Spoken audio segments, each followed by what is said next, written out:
Hello, everyone, and welcome back to the Philosophy of Fitness podcast, episode number 90. My name is Haley. I'm going to be your host today and every single day that you are tuning in. And today I am joined with the beautiful Beaonca Ward. I had Beonca on here. How long ago was it? It was almost 2 years ago, right? Yes. Yeah. So a lot has changed since then. She is a certified life coach, and she's also a marriage and dating grad student, right? Yeah.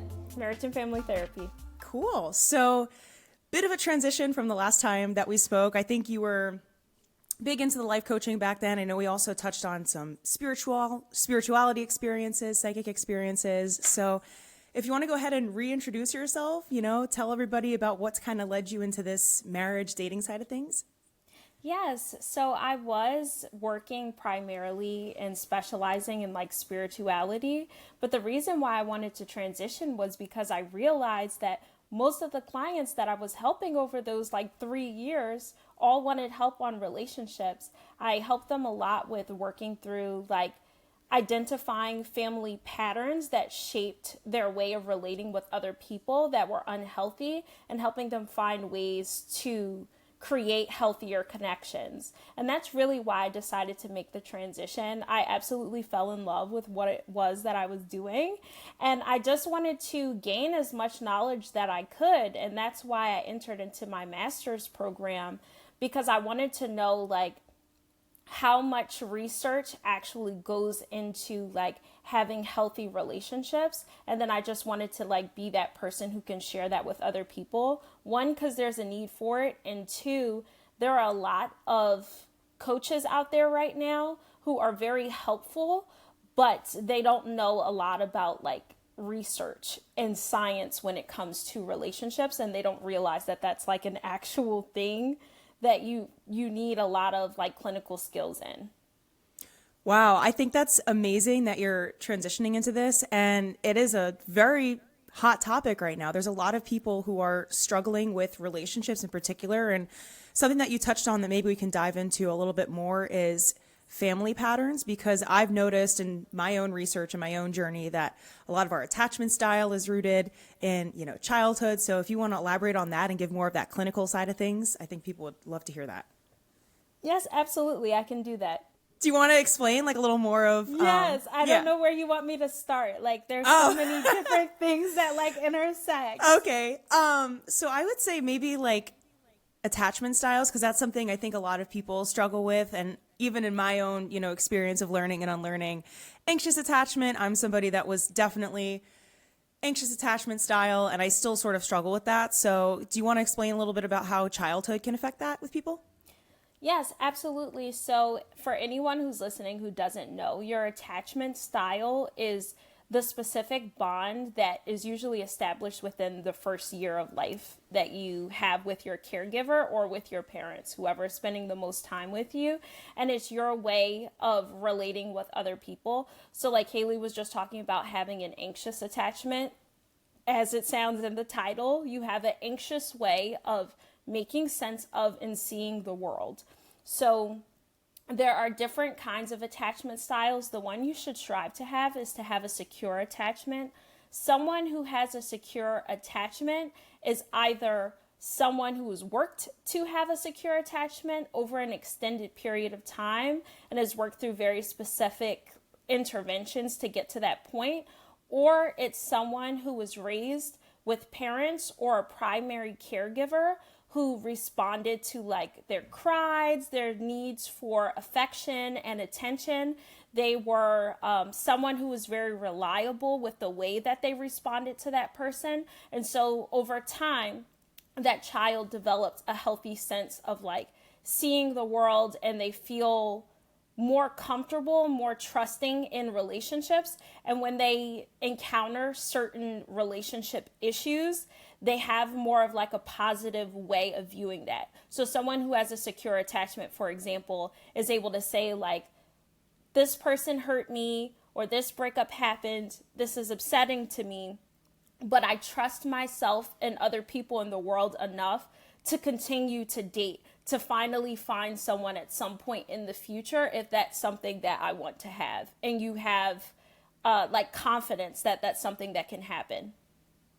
I think that's a huge distinction to make in terms of carrying it on to future relationships and future partners, because I think if you're either anxious, or anybody who's listening to this, there's anxious and avoidant and secure, as you mentioned.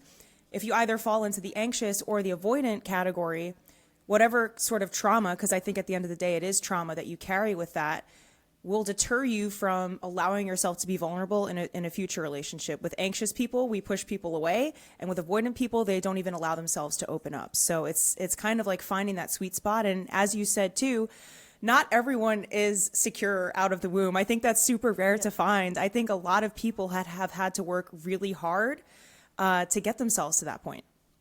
Yes, they have, and it takes a lot of like hard work. I'm not even going to like sugarcoat that at all, but it is something that is possible. And the reason why I'm emphasizing that right now is because I've worked with so many people who have insecure attachment styles that feel like they're going to be this way forever. They start thinking that they'll never have a relationship that feels good to them, or they start to think that like they're the problem. The problem is not you. The problem is how you're making sense of the relationships that you have and the types of partners that you're choosing. Wow. I think that's really powerful. That's a great way to take yourself out of the victim mentality and I think a lot of people, especially with dating nowadays, view themselves as the problem. And we can kind of get into, dating apps and the whole crazy landscape of dating apps nowadays. But I've spoken to so many people, and time again, I hear what's wrong with me. Even friends that I've had that have been in relationships, and even myself, I've been in the position of saying, well, what's wrong with me that this person left me, or what's wrong with me that I'm not finding somebody? If you flip around that internal script and say, it's not me, it's how I'm responding. That's a huge mental shift to make that takes you out of that victimhood. Yeah, it is a big one, and it's a process. So like you might have to remind yourself continually. Something that has helped me, because I didn't start out having a secure attachment style. That's something that I developed. Like I didn't even know about attachment styles until like my freshman year of college. And that's really when I started working with professionals on developing a more secure attachment style.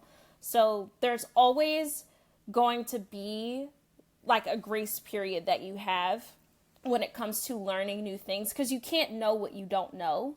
And sometimes all you really know is that your relationships haven't been working out for you, or that they don't feel good, or you realize that like you're stuck in periods where you have a lot of conflict with people and you're trying to figure out like what the issue is. So I would recommend, if that's the space that you're in right now, really try to take some time to learn a little bit more about attachment styles. I recommend looking at specific research online about attachment styles, because there are a lot of coaches who are talking about this topic, which is really helpful, but sometimes they kind of insert like their personal opinion of what they think it is, not necessarily like what clinical research has found that it is from studying people over time.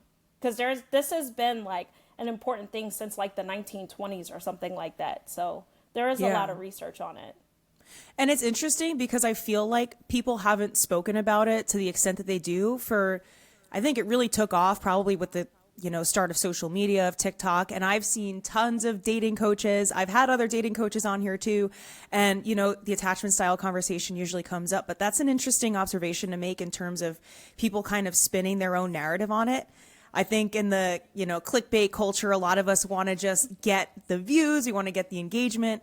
So as with any topic, do your own research. If you're really serious about learning these attachment styles and learning your own attachment style, at the end of the day, a TikTok guru isn't going to have the answer for you if you're not doing the research alongside of it, A, and B, the shadow work and the inner work that's necessary to understand truly where you're coming from. Exactly. And something else I want to throw out here too is the concept of differentiation of self, just because it is so linked to attachment styles. So if you've never heard of differentiation of self, which a lot of people haven't, unless they like really work in the marriage and family therapy field, it's really two things. First, it is your ability to regulate your emotions in high periods of conflict. And it's also your ability to remain a distinctly unique person while still being able to relate with other people on a deep level. Okay. And so like there's like a huge link there between your attachment styles. So like if you're somebody who has a lower level of differentiation, you usually will have an insecure attachment style. Oh, okay. I've never heard of this concept before, so I'm learning this too, everyone. Yeah, there's like so much to it, but that's the easiest way that like I can explain this concept. And so your family of origin has a huge influence on your level of differentiation. From a clinical standpoint, the way that like MFTs are trained to look at this is that partners, romantic partners, end up choosing other people who are at a similar level of differentiation. And that's why it's so important to be aware of concepts like this and to do your inner work and like all your shadow work that you need to do, because you might not be aware that literally the source of why certain things are not working out for you in your dating journey is because you're choosing someone who's kind of at like a similar level as you, who maybe hasn't like evolved to a certain point to understand what healthy dynamics even look like in a relationship. Because if you haven't had that modeled for you, like everything's kind of based on how you would idealize a relationship, not what it actually looks like. Yeah, it's kind of like that phrase, and I say this all the time, the pattern will keep repeating until the lesson is learned, right? It's like, and I've Yes. even noticed in my own life, people that I've dated, I'm like, here we go again. This is, bringing out my anxious attachment side. And something else that I've heard thrown around by some, gurus and kind of coaches in the space, and you can tell me if this is true or not, that we tend to go for people that are like our parents. Is that something that you've seen in your experience? Yes. Yes. Yeah. And also, especially for people who have grown up in either like families that had dysfunctional dynamics, or you've had a series of relationships of unhealthy or dysfunctional dynamics, you tend to end up with all these other like patterns that you've learned from these people, and like you don't realize that you're holding on to them. And even though those patterns have kept you in moments of chaos and conflict and they don't feel good to you, on some psychological level it still feels familiar and comfortable to you. And so people have a tendency to choose things that are familiar than things that are uncertain, because they don't know like what the outcome is going to be. It doesn't feel as safe. So it's possible that like you feel safe in a dysfunctional relationship, even though you have the conscious awareness that it's unhealthy or it's not good for you. And that's why you continue to choose it. Yeah, that's a huge realization. And I don't know if you're familiar with Dr. Joe Dispenza. Yes. Yeah, so he talks a lot about, and this made me think of it, that we literally get addicted to stress in our brains. And if you're somebody who's been in a stressed out state for all of your life, that's all you know. So your body is going to do everything it can to keep you in that familiar comfort zone. Even though your conscious mind knows it's a stressful situation, this is not good for me, but because that's your zone of familiarity, that's what you're used to, and your body's going to perpetuate that. So it kind of sounds like that's a similar thing in terms of relationship styles. If all you've known is a chaotic or a dysfunctional relationship pattern, even if your conscious mind realizes it's not good for you, your subconscious mind, which is such a strong, predictor of our experience, is going to perpetuate that for you. Yeah, it absolutely will. And that's why this concept of differentiation of self is like so important, because your ability to regulate your emotions, your ability to sit when you feel very uncomfortable, when you feel anxious, and find ways how to calm yourself down so that you can make rational decisions is going to be critical in your dating journey and when you're in committed romantic relationships with other people. Yeah. Oh, absolutely. So that being said, if someone's listening to this and if they're maybe on the anxious side of things or the avoidant side, what advice would you give to somebody who's just starting this out? Because it's obviously no easy task to rewire your subconscious mind. No, it's not easy at all, but I can recommend like a couple of things. The first is The easiest way that I've found other people have been able to do this, if you have a history of being in romantic relationships, I would say reflect on the past relationships you've had. It helps sometimes to write down and journal why you think that that relationship didn't work out. I recommend when you're doing this, try not to go into like a state of blaming, like saying to yourself, the relationship didn't work out because I was dating like this asshole. Sorry for cursing. No, it's but okay. yes, that it doesn't work because I'm dating like this person who's a jerk and they don't have the emotional capacity to relate with me. Although those things may be true to an extent, you should try to take it a step further and really look at what kind of dynamic did we set up together? Because in a relationship, whether this is family, friends, coworkers, whatever, any kind of relationship, that person is always going to influence you, and you are always continually influencing that other person. So you really should start to look at like what kind of dynamic did we set up together. And one way that you can kind of figure that out is to reflect and question like, what did this relationship look like? How did we communicate with each other? How did we bring up topics that were bothering us, if we brought it up at all? If we avoided those topics, why did I avoid those things? What feelings can I name and identify that I was experiencing? What kind of like relationship did we have when it comes to intimacy? Were we intimate with each other? Were we not? Why? So like really always trying to take your response to the next step and really get clear on the type of dynamic and try to explain that as best you can. And once you get to that point where you have that kind of information, I say kind of like step away from it for however long you need, whether that's like an hour or two, because really looking at this and taking personal responsibility can be really difficult because you might find out information that maybe you didn't know before. You might start to feel guilty or upset looking at past things. So give yourself a little bit of a break if you need to. And then when you come back to it, I recommend that you review everything that you wrote down and try to think back to, well, where do these actions or these tendencies come from? Like how have I shown up in a similar way in my family? And just looking at that, whether it is like your relationship with your parents or maybe how you avoided conflict with your sibling. Do your other siblings avoid conflict? Really looking at what were the dynamics and tendencies within your family of origin, because that has such a huge influence on things that you do and either don't do now as well. Like, for example, even if something that you journaled was that you tend to avoid bringing up issues that are like really scary for you to talk about.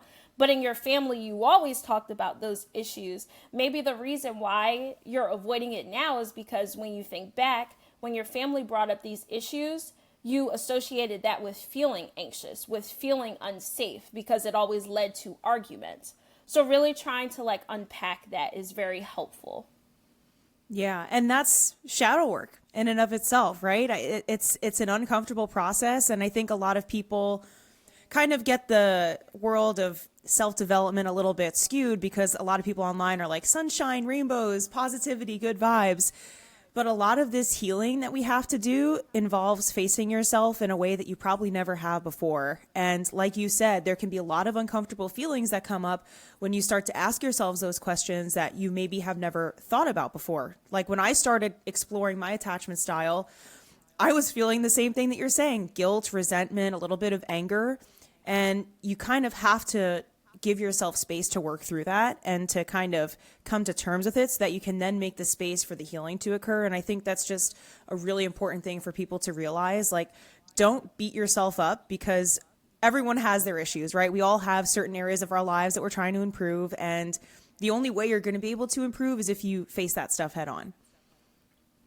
Yes, absolutely. And just try to extend grace to yourself because like I said, like you can't know what you don't know, but now you have the information now, so you can choose to make better decisions. And a lot of these things, it's like from a clinical perspective, over time we're seeing that because partners choose people at similar levels of differentiation, when they end up having kids and throughout generations, their level of differentiation worsens. Oh, It wow. doesn't improve over time. So that's why it's so important for like you to do the shadow work, because it goes back to what we've been saying. Like when you feel uncomfortable with things, you might not want to continue learning more about yourself. Like who wants to feel bad? Nobody wants that. Yeah. So it's really important just to like remember to give yourself grace, because you deserve that. And it's also going to help you with your self-esteem and your levels of confidence. And that's always going to help you choose partners who are more compatible with you and what you envision for the relationship. Yeah, I love that. The idea of giving yourself grace. I think that's huge. And I'll share something that I struggled with because I know some people listening might benefit from this. I sort of came from a people pleasing mentality where I was very afraid to speak up for my needs and to set boundaries.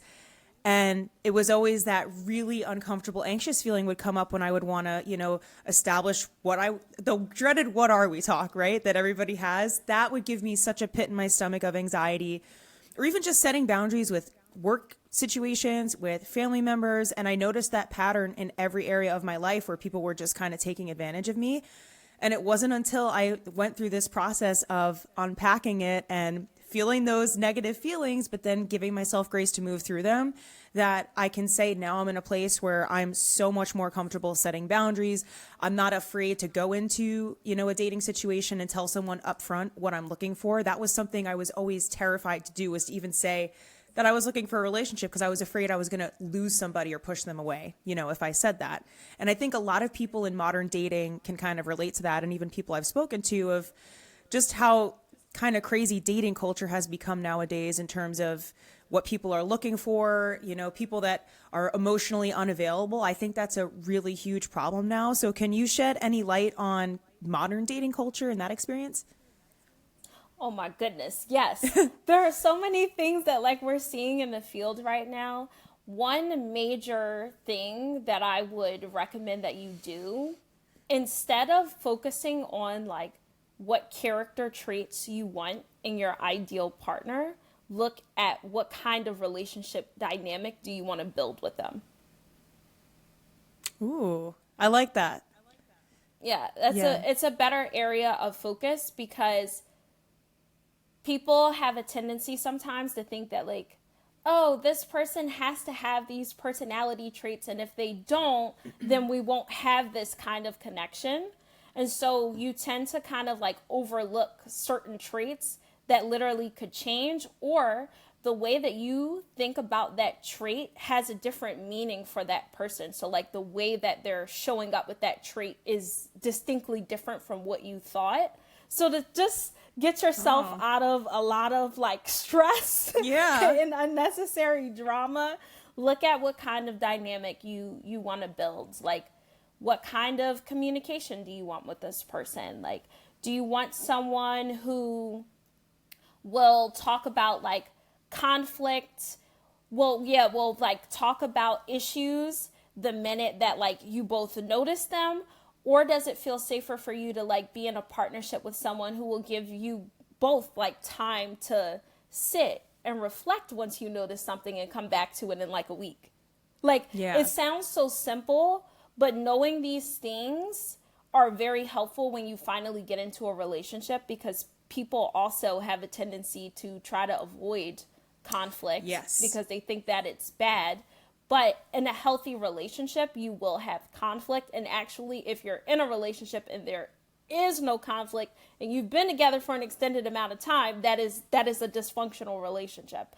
So just learning more about conflict resolution skills can also help with modern dating right now. And you're always going to learn things as you continue to grow and build with this person. And you're going to learn more things about yourself. And so if you recognize certain things are not helpful or you want to respond in a different way, do that and bring it up to your partner and see how you can both work and build on that together as a team, because that's going to end up giving you like the results that you want. Yeah, I like that switch of, it almost sounds like when you're, if you're manifesting a list, right, of like an ideal partner for yourself, focusing on how they'll make you feel rather than those traits that you said, right? Because it can sort of get lost in translation. I think that's a huge distinction to make, especially with conflict resolution, because I think on top of people being emotionally unavailable, which we're seeing, especially with dating app culture now, I think that's a whole other, topic we can get into a little bit. But it's just, emotional unavailability is a part of it. And also the fear of conflict. I think that's a big thing that, like you said, I've been saying this for years too. If you're in a relationship with someone and you've never had a disagreement, to me, that shows that somebody is being a people pleaser and they're not actually speaking up for themselves or speaking up for what they want. And I would argue that's almost as dysfunctional as people who are regularly experiencing conflict. From a clinical perspective, it is just as destructive and damaging, because that also shows that like either one or both of you do not feel safe and comfortable enough in the relationship to talk about things that are important to you. You're totally different people, even if you seem very similar on the surface, there are going to be like differences in like how you were raised or like how many siblings you have. So like if you're not having these conversations, then that shows that there's something here that you're both kind of like avoiding. And then that leads to the big question of, why are you avoiding this thing? Yeah. What is the dynamic that, like, how is your dynamic set up so that this is able to continue? Yeah. In my experience, and even people I know, it's usually one person is in charge, right? The alpha person. And then the other person kind of just takes a backseat because they're too afraid to speak up for themselves. Yeah. I've seen that a lot as well. And there are ways that like that can work if you both are like having a partnership and you engage in healthy dialogue with one another. And something else that I've also seen as well too, just fun fact, depending on like, I don't know if you've heard about this, but like depending on your position in your family of origin when it comes to you and like your siblings, you also kind of have like certain little tendencies that come up when you choose partners. So like in terms of conflict, someone, for example, like a man who was raised with 3 sisters is now in a romantic relationship with a younger sibling who is from a family with like 3 different males. Those two are going to be a little bit better positioned to maintain a romantic relationship because you both have like different traits that are inherently compatible. So like if the woman is the youngest sibling and the guy is the oldest in his family, he most likely likes to be in charge as the oldest sibling. He had certain expectations in his family of origin that are going to be more compatible with being the youngest and kind of want to go your own way. Like you want more attention. You want to be a little bit more loved and cared for generally than your older siblings are. So that works well because the man is able to be in his position that has been comfortable for him for years of his life in his family of origin. And that woman can be in the position that was comfortable for her, and she can continue to maintain that role that she's had in her family of origin. So I'm just like throwing that out there, not so that like any of you can get stuck and start thinking to yourselves like, I don't know if I can continue dating this person just because we're in like a different sibling position. But that's why it's so important to get to know your partner and really like just explore with them. It doesn't even have to be something that's like so serious and scary, because like when you're working on these things, sometimes these topics are like scary and uncomfortable, but like you can make it a fun conversation. Like just get to know your partner and see like what were their expectations growing up in their family, what things did they enjoy doing with their family, because that'll show you more things about what kind of role they've been comfortable in as well, and you can see if that fits well with your role. That's fascinating. I never have heard that sibling thing before. And I'm thinking for myself, because I have an older brother. So does that mean that I would be better suited with someone who's been like the older brother in their family, and for him, he would be better suited with someone who's been a younger sister? Is that what you're getting at? Yes, from a Wow. clinical standpoint, yes, but there are exceptions to this to make it like just as simple as possible. The exceptions pretty much exist if, like, say if an older sibling, for example, doesn't show up in like typical traits that we would see in an older sibling, it's usually because the parent had to focus on like the other children more, or they over focused on that older child. So now they're showing traits of like the youngest sibling. Oh, okay. Interesting. You see, so like Yeah. that's why I'm saying like you're always influencing them and they're always Yeah. influencing you. So like sometimes when we think about relationships, we pay attention to like how that person has affected us, but you have have a way of like affecting them and how they're going to continue to respond to you as well.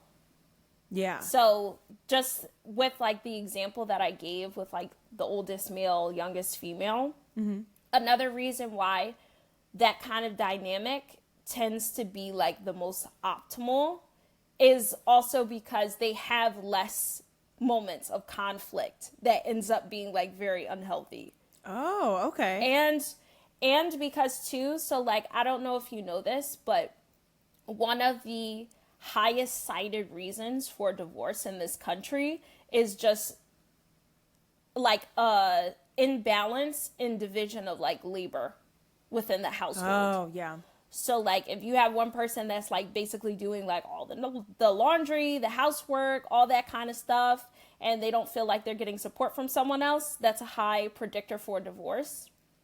And the reason why that kind of like dynamic between those two people works a little bit better with like the oldest and the youngest sibling is because in that example, both of those people had the experience of living with siblings and had to get along with them that were of the opposite gender. So this is specifically for people who are like straight Yeah, yeah. also. So here's a question then. What about people that are an only child? Because I've heard some people say that, dating is harder for people that are only children, or they show up, a little more damaged. So what has your experience been with that? There is some truth to that. So as an only child, like they tend to sometimes like demonstrate qualities of like the youngest child, but they've never had to like have siblings or share their parents' attention or affection. So like they want that in a different way, and they expect that kind of dynamic when they get into romantic relationships with people because they don't know anything different. Like it's a Wow. completely different way of being for them. And so like you also need to extend grace to your partner regardless of whether they're like an only child or whatever sibling position they've had, or even if they're outside of it, like they're part of the exception because of like how their family was built. You should really have grace with them and get to know that person. And that's going to also help you get to know yourself. Like, are you somebody who likes to be in charge? Are you the person who likes to bring up all the important topics and like look at everything and say like, we need to have date night every Friday night at this time? Like, really look at that. Yeah. It all goes back to childhood, right? Yes. Yeah. Yes. It's always your family of origin. It has such a huge influence on you. And if you're listening to this and maybe like you're someone who grew up in foster care, or maybe you didn't have like a stable parenting, stable parenting figures, just know that like this stuff does still influence and affect you even if they were absent. And Yeah. you can still work on these things. It's not like you're at more of a disadvantage than anyone else when you're working on these things. I think that's a good distinction to make, because regardless of whether you've had, like you said, good parents, bad parents, whatever the case may be, as long as you're open to exploring your childhood, whatever that looked like for you, and kind of unpacking it, I think it's huge. And I think inner child healing in itself can be applied to any area of your life. A lot of people, their money issues are related to their childhood experience, relationship issues, any kind of psychological, limiting beliefs, I think too, are so rooted in how we show up in childhood. And I don't know if this is something that you've noticed, but at least for me, I think our generation is doing a fantastic job of being more open and vulnerable about these discussions, because I think back to like the 1950s, keeping up appearances era where everything was swept under the rug. Nobody talked about these issues. If you had any sort of mental struggle going on, you weren't allowed to talk about it. It was frowned upon for people to go to therapy. It was frowned upon for people to seek help. And that's something that I've seen even in my own, family ancestry. So I think it's awesome that our generation is, I think we're the most open about these issues now than we ever have been before. Even in the past 5 years, I'm like, I've learned more about attachment styles in the past 5 years than I would have learned in my entire life. I completely agree with that. Like, this generation is so open to learning things and actually having conversations about their mental health. Like, in the past, it was so different. People were just like, oh, you're feeling this way. Oh, well, get over it. Yeah.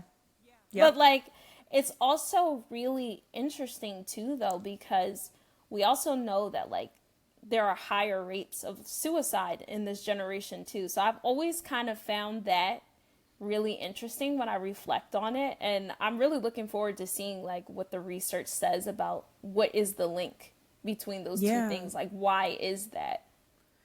Could be just the world the way it is now. I mean, I'm no doctor, I'm no scientist, but that is really interesting, because it's almost like, I don't know if ironic is the word, but you think that the more open people are about talking about these kinds of things, they'd feel more supported and they'd feel more comfortable. But yeah, that's really interesting. I don't know what the correlation is there. Yeah, if there is even like a correlation too, like maybe it's just a nature of the fact that there's more people in the world now than what there used to be in the past too. Like maybe it's just a numbers thing. It could be. It could be the pandemic. It could be, social media. People have talked about how that's affected, mental health. It could be just like a perfect storm of all the above. Yeah, there are a lot more mental health diagnoses, but then again, that also might be because people are more open to actually seeing a therapist and then being diagnosed too. So like, yeah. So speaking of that, like, what has been the biggest issue or common issue that you've seen with people that you've worked with? The biggest issue is definitely communication. Oh my goodness. It always goes back to how you communicate. And I think that why people get stuck sometimes is because they think communication is all about how you're saying things to people. They kind of neglect the fact that we are animals. We are very social creatures as humans, and so we're always paying attention to someone's body language, their tone of voice, any like nuances to their pitch, so that we can understand more about the social relationship that we're establishing with that person. And sometimes we don't even like think about these things. It might not even be conscious to you because we're animals. It's something that helps us survive over time. And so that's definitely a main issue that I'm seeing. In this area specifically, with what we've been talking about, like differentiation of self, having an insecure attachment style, whether you're anxious or avoidant, it's the way that you're saying things, and it's also your lack of like consistency.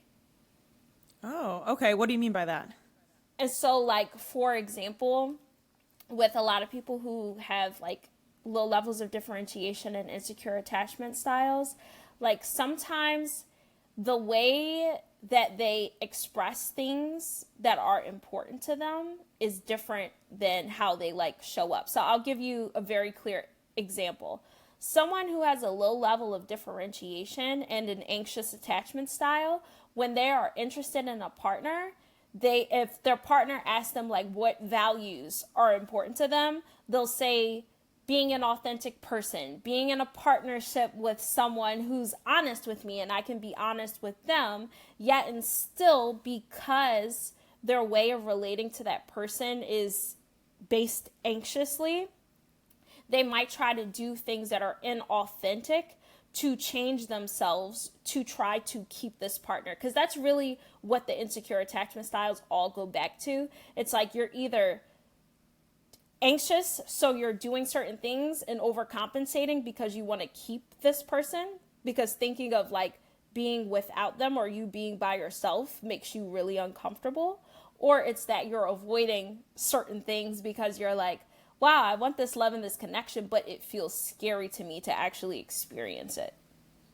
And so, like, I've seen a lot of women do this where they'll say, like, oh, authenticity is, like, so important, and it probably really is important to them, but, like, they're changing the way that they look to fit what they think that their partner likes.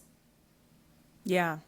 Literally, even if it's something that makes you feel uncomfortable. Well, that's interesting that you say that, because I used to do that, not speaking up for myself, saying, I don't want to scare this person away. Let me just pretend I'm okay with, not putting a label on it and compromising on my own authenticity, even though that's something that I value. And I think that goes back to even like setting boundaries. And I don't know what your experience has been working with people who are having insecure attachment styles.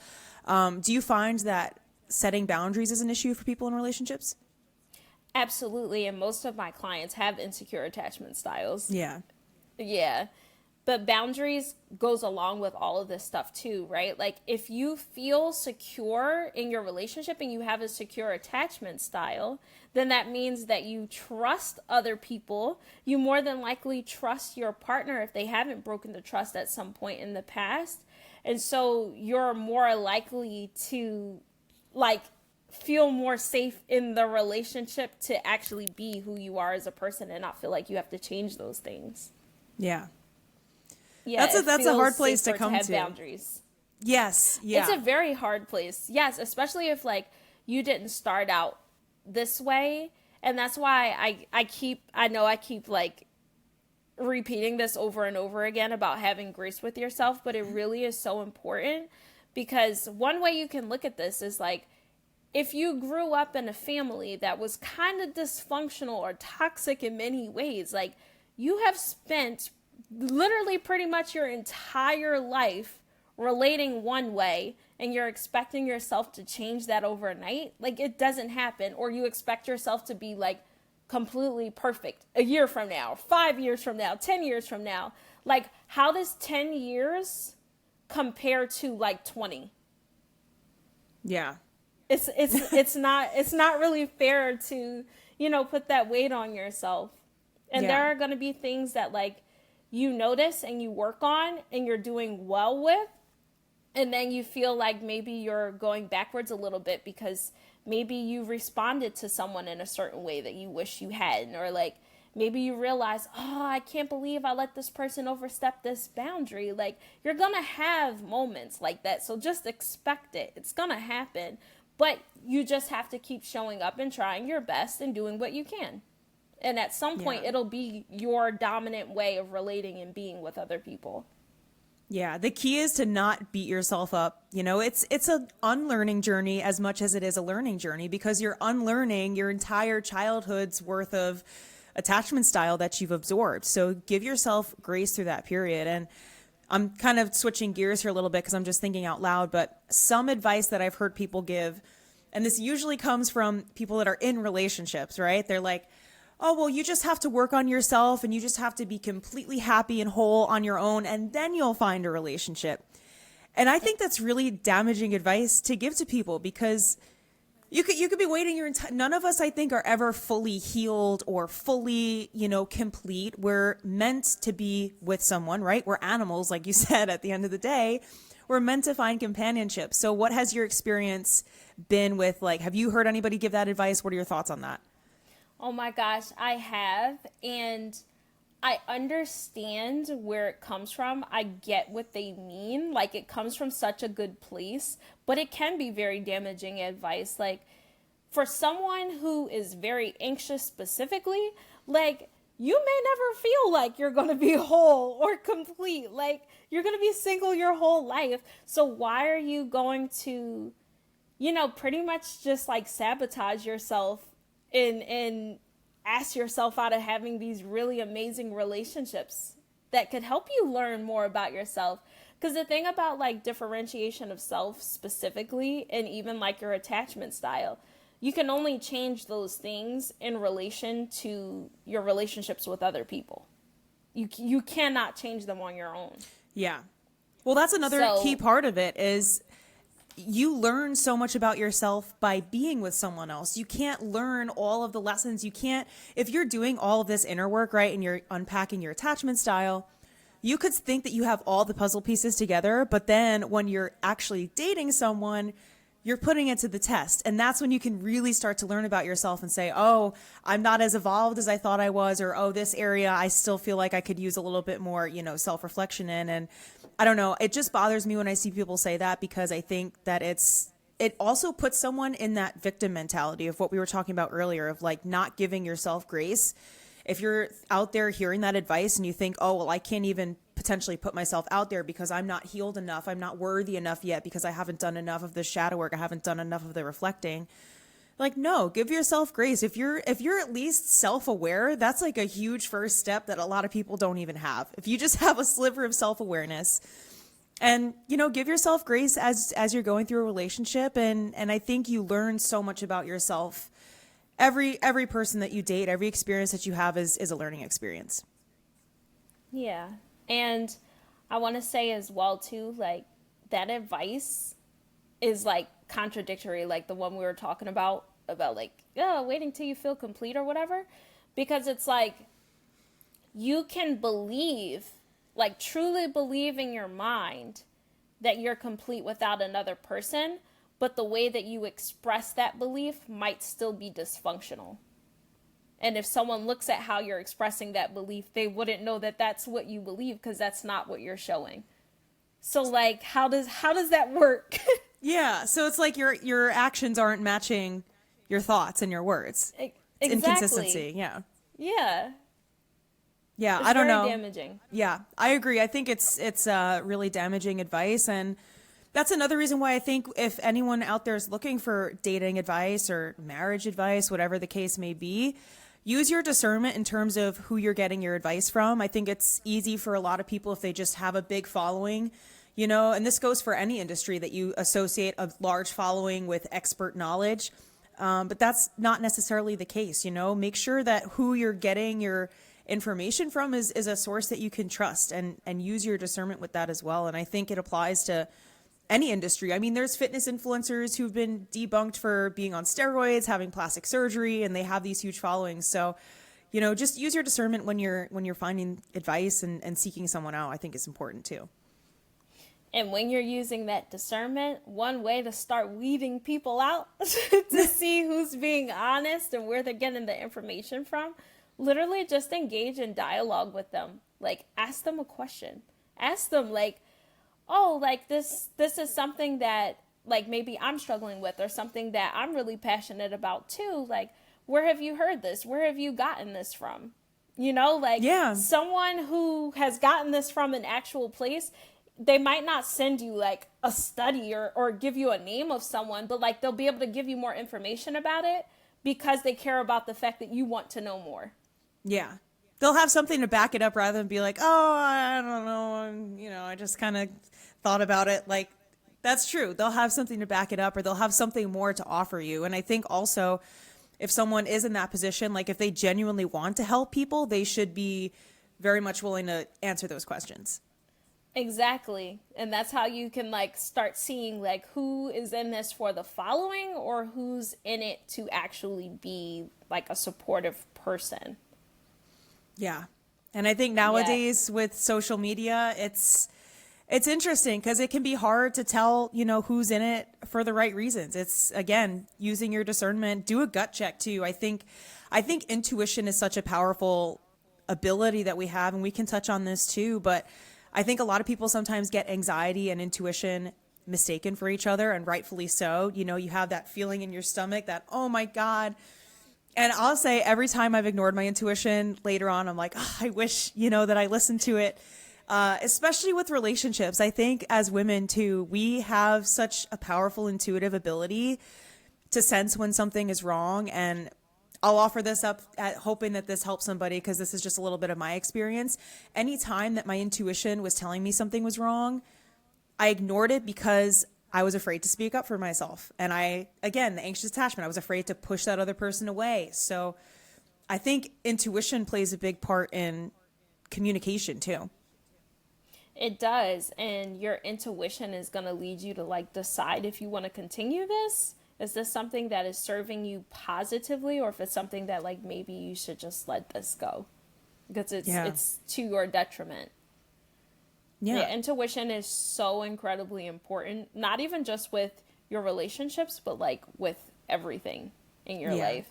Because like I talked about that, I think in the like last podcast episode that we did like Yeah. 2 years ago, like I found out that I had an autoimmune disease when everyone was telling me you do not have this disease. Yeah. And then I got very sick and ended up finding out, oh, I do have it. Oops. Yeah. So Wow. yeah, and so I recommend something that you can always do if you are like caught in indecision, which happens with a lot of people who are anxious. And I used to get caught in this. Sometimes I still do and have to like literally reset my nervous system. And I like to meditate. I like to take a couple of deep breaths and just think about what the possible decisions are that I could make. And Yeah. sometimes that really helps me. You know, I've seen people where like sometimes the thinking about the decision part like leads them into more indecision. And if that's where you are, like start with just doing like breath work. Just take a couple of deep breaths and see which decision feels the best to you, and try to look at the situation as rationally as possible. And that sounds like something that might be like in opposition, like talking about rationality and intuition, but those things really do go together. Yeah. And quieting the mind too is huge, giving yourself space to really feel into it and understand it, because I think, what is it? They say depression is, lamenting on the past. Anxiety is worrying about the future, like possible outcomes that you're uncertain about. If you give yourself space to even meditate, and you still like the intuitive feeling, you won't be able to ignore.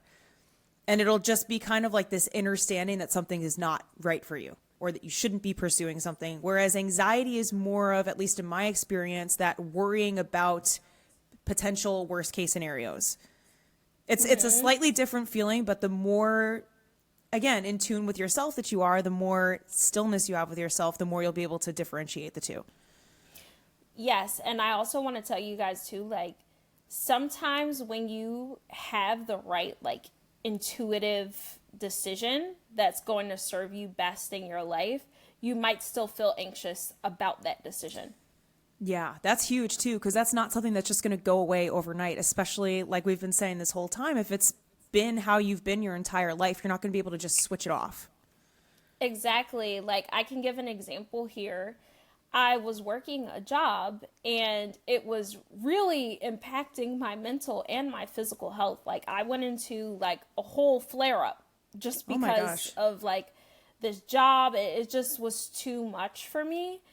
And I kept getting caught in indecision. And the only reason that I kept the job for so long is because I wasn't trusting my intuition. I kept feeling like this job is not right for me. This job, I feel like it's going to end up being negative, but I would always find a way to like talk myself out of it, or try to look at, well, here are the positives. So maybe I could continue to stick it out. And that ended up kind of like backfiring for me in a major way. And when I finally made the decision that I need to like stop this right now, when I did that, I didn't feel fully confident about the decision, but I just trusted my intuition that like this is something that I need to let go of. And I felt very anxious about it for like even up to like a week after I had already left that job. So like sometimes you will still have certain feelings. So like I'm trying to differentiate between your feelings and like your emotions. So like you may, like your intuition is more of like an experiential thing, like you're feeling. Whereas like if you can identify like what emotions you're feeling and naming them, like I'm feeling anxiety, I'm feeling sad, like I'm feeling hopeless. When you can name them and write those things down, it's easier inside your mind to make sense of what would be the most rational decision. Yeah, that's a good distinction to make. And I think also what you touched on earlier with your bad job that you had, justifying, right? And ignoring and suppressing the intuition, justifying, oh, I should just stick it out. And I think so many people in toxic relationships have gone through that cycle of justifying to themselves, oh, well, it's not that bad, or oh, well, I just need to, stick it out a little bit longer. And again, it's inauthentic, right? At the end of the day, if you're having to justify to yourself when your gut is telling you no, up, down, sideways, you're not living authentically. No, you're not. And it's gonna come back at you in some way. It definitely will. And that's not like to scare anyone, but it's just to like let you know, like, okay, this is the decision that you're making, and there are consequences to all of your decisions, whether those are going to be positive, negative, or both. Maybe it's a mix. And Yeah. I'm finding with working with people, and even like in my own life, just with like romantic relationships that were not very healthy, like sometimes there are moments where you're like, wow, there's a lot of good that's in here. Sometimes there's good in relationships, but they're dysfunctional. And Yeah. that's part of literally when you look at it, what makes it so dysfunctional. It's like there's very high highs, very low lows. Why do we keep going to this point? Like what is the middle? What is happening here? How do we work through these things? So that's just another area to look at. Even when you're just dating someone, look at what is the sense of partnership that you two have naturally, and then what elements of that are you both able to build on? Yeah. I think that's a really smart approach and a grounded approach too to finding someone new, cuz I'll offer something else here, just a little last, tidbit of advice that's helped me.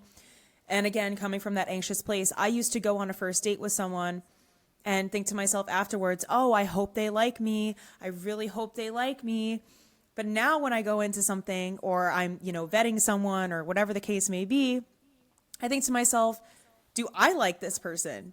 Do I even see, rather than putting them in the position of power of getting validation from them, I'm like, well, let me do a gut check with myself. Do I even feel like I could see myself with this person? And I think that's a helpful piece of advice to anyone who's skews towards that anxious side of, taking your power back and not putting that other person above you, basically, which is, at least for me, something that I found myself in that position of. But I think that's a really smart way to go about dating in terms of, evaluating what kind of partnership it is and how you complement each other, right? How you complement each other?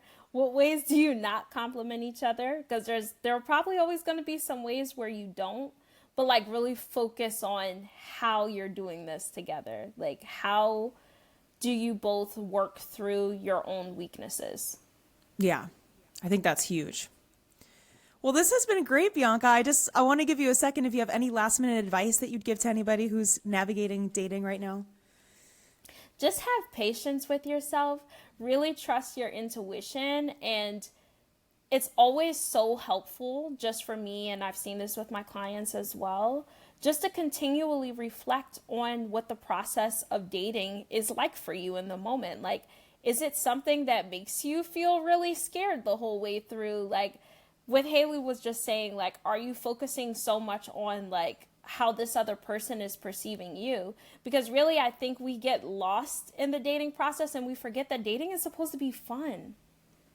Like, Yeah. focus on how you can make this experience more fun for you. How do you make it something that feels good, something that you're excited to show up to? I love that advice because I think a lot of us have gotten to a place where it feels like a chore, and it shouldn't have to be that way. It should be fun, you know? Yeah. There are so many like dating struggles that are going on in like modern dating right now. It's really wild. Yeah. But make it fun for yourself. Yeah, whatever it takes, make it fun for yourself. I think that's fabulous advice. And I want to give you a chance too, if there's anyone listening that wants to, work with you or listen to what you have to offer, go and plug your pages, plug your offerings, whatever you've got going on. Yes, if any of you would like to speak with me directly, you could book a free 30-minute coaching session. I offer that for everyone.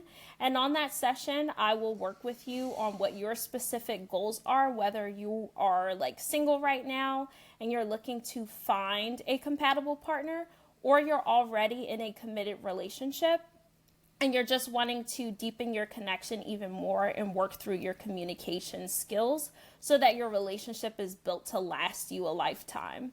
If you want that free coaching session, you can go to beoncaward.com/contact.